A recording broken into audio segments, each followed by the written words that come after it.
Wagga kana kitaaba meeqa dubbiste? Mo'ituun booneyyuu afaan hedduu dubbisuun sammuu keenyaa fi dhadhaaq ta'ee beektaa?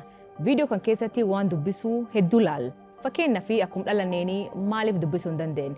Hundee dubbisuu, faayidaa dubbisuun qabuu fi ijoolleen diqqeennanii kitaaba don taane kompiitaraaf moobaayiliitti kennan boodirraa rakkoo akkamii argatu ka jedhu itti cabsinu. Viidiyoo kan tuquuni tuut niwuroonii sammuu keessa erga daddabarsan kakkaasa. Tuutni niwuroonii kunin guddachuu fi waggoota 10,000 fudhata. Dubbisuufillee niwuroonii kanaa barbaachisa. Afaan waan uumamaan kenname jennee yaanna. Barreeffamnillee afaanuma kitaaba irratti katabame waan ta'eef akkuma uumamaatti ilaalla. Dubbisuun tasuma waan uumamaan dhufu miti. Akka qorannoon agarsiisutti sammuu niwuroonii ilii keenya akka arguu fi dibbeen sagalee akka baasu taasisuu waliin uumamti. Garuu dhalootaan dandeettii dubbisuu hin qabu. Adeemsa jijjiirama tirannaa yoo ilaalle sammuun keenya dubbisuu akka danda'utti yeroo gahaa hin arganne. Kanaaf toora sammuu dubbisuu danda'u ijaaruuf kutaalee sammuu arguu, dhaga'uu, afaan, xiyyeeffannoo fi dhiibbaa uumuu walitti fiduu qabda. Mallattooleen kunifoomii kasaboonni sumeerii fayyadamaa turan addunyaa irratti barreeffama jalqabaa ta'etti yaadama. Barreeffamni kunin dhaloota Kiristoosii duraa barkumsa 300 jalqabe. Barumsuun keessaa warri Masrii barreeffama isaanii hieroglifikii guddisuu jalqaban. Mallattooleen yeroon guddachaa dhufan akkuma dubbisnee barreessinuuni jechootaa fi qubeen ammayyaa fayyadamu kunin uumame.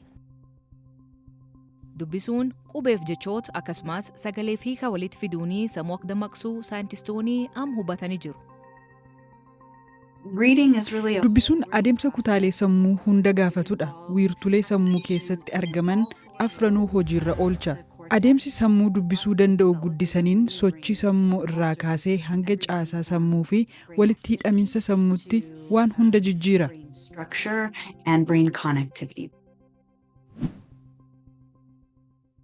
Afaan dubbisnuuleen sammuu keenya hin boca. Fakkeenyaa fi afaan Chaayinaa sirni loogogiraafiik kan qubeen isaa fakkii fakkaatu keessatti argama.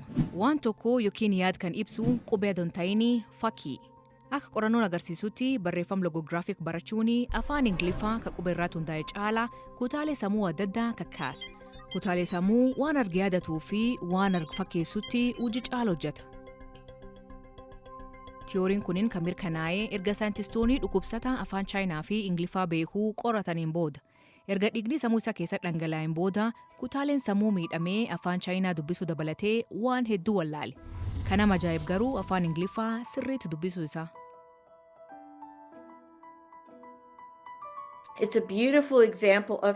Akkaataa sammuun keenya hojjetu ibsuuf kun fakkeenya bareedaadha. Afaan Chaayinaa irra caalaan yaadannoo fakkii babbareedu sani waan ta'eef. And visual processing of those beautifully intricate symbols or characters. Afaan kamiyyuu ta'e ammoo dubbisuun sammuu qofa irratti dhiibbaa uumuu qofa don taane sadarkaa qaamalleetti dhiibbaa qaba. Qubee tokko irraa rifachuun yookiin dhukkubbiin garaa keenya keessatti nutti dhaga'amuu danda'a. Kuni miirri dhukkubbii nutti dhaga'amuu qofa osoo hin taane kutaan sammuu adeemsa miiraa fi dhukkubbii keessatti gahee murteessaa qabu rakkoon kun akka jirtu ni hubata. Sammuun dafee haala jiru waliin madaqa. Ragaaleen akka agarsiisanitti sababa teknooloojii haaraatiin ammayyuu jijjiiramaa jira. Sammuun dafee haala jiru waliin madaqa. Ragaaleen akka agarsiisanitti sababa teknooloojii haaraatiin ammayyuu jijjiiramaa jira. Bilbil yookiin taabileetii irra dubbisuun garuu filatamaa miti. Sababii isaa jidduun ergaan dhufuu namni bilbiluu yookiin oduun jidduun dhufuun adda nam kutuu waan danda'eef. Yeroo bilbila irratti dubbisnu sirriitti dubbisuu osoo hin taane irra babbaana yookiin skiiming kan jedhamu waan ta'eef odeeffannoo dogoggoraaf caalaatti saaxilamna. Kanaaf namootni wantoota dubbisaa jiran dhimmamanii yaada mataa isaanii akka qabaatan deeggaruu qabna. Sababiin isaa wanti dimookiraasiif bu'uura ta'e dandeettii nuti odeeffannoo dubbisnu gadi fageenyaan xiinxallee irratti yaaduu qabnudha. Akka qorannoon agarsiisutti ijoolleen umrii xiqqaarraa kaasee bilbila harka fayyadaman boodirraa mana barumsatti ga'umsi isaanii gadaana. Qorannoon kun ijoollee umrii waggaa 8 meeshaalee dijitaalaa fayyadaman qorate. Yeroo hagamii akka dabarsan hammam waan tokko irratti akka xiyyeeffatanii fi ga'umsa barnoota irratti agarsiisan mul'isa. Bu'aan qorannoo kanaa gaarii hin turre. Akkuma wantoota dijitaalaa fayyadamuu baay'isaniin barnootaan dadhabaa ta'an. sammuun daa'imaa yeroo hunda bilbila fayyadamu kaka'umsa saffisaa fi waan nama gammachiisu baay'ee argata. Kunis baratamaa ta'e daa'imni waan salphaatti dhufee darbu daawwachuu filata. Boodarra wanti hundi saffisaan akka dhuftu waan fedhuuf daa'imni xiyyeeffachuuf rakkachuu danda'a.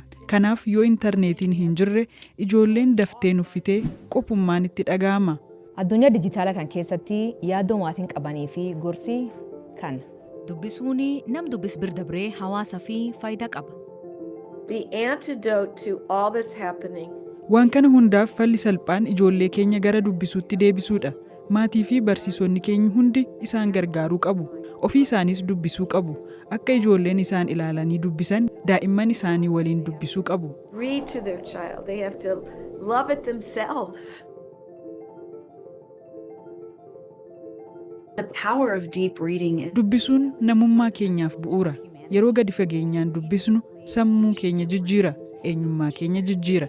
Adeemsi sammuu fi onnee nama tokkoo jijjiiruun hawaasa jijjiirree egeree guddaa fi bareedaa ijaaruuf nu dandeessisa. to build bigger, more beautiful futures. Ammal ijoollee keessanii keessattuu kanneen moobaayilii fi meeshaalee elektirooniksii fayyadaman itti dhiyeenya laaltanii beektu? Jijjiirama akkamiirraatti argitan? Isa kanaan wal fakkaata? Viidiyoo kanaa waliin ga'a. Keessattuu warri ijoollee qabanii fi qooda. Kun egeree dhalootaa fi yaadu.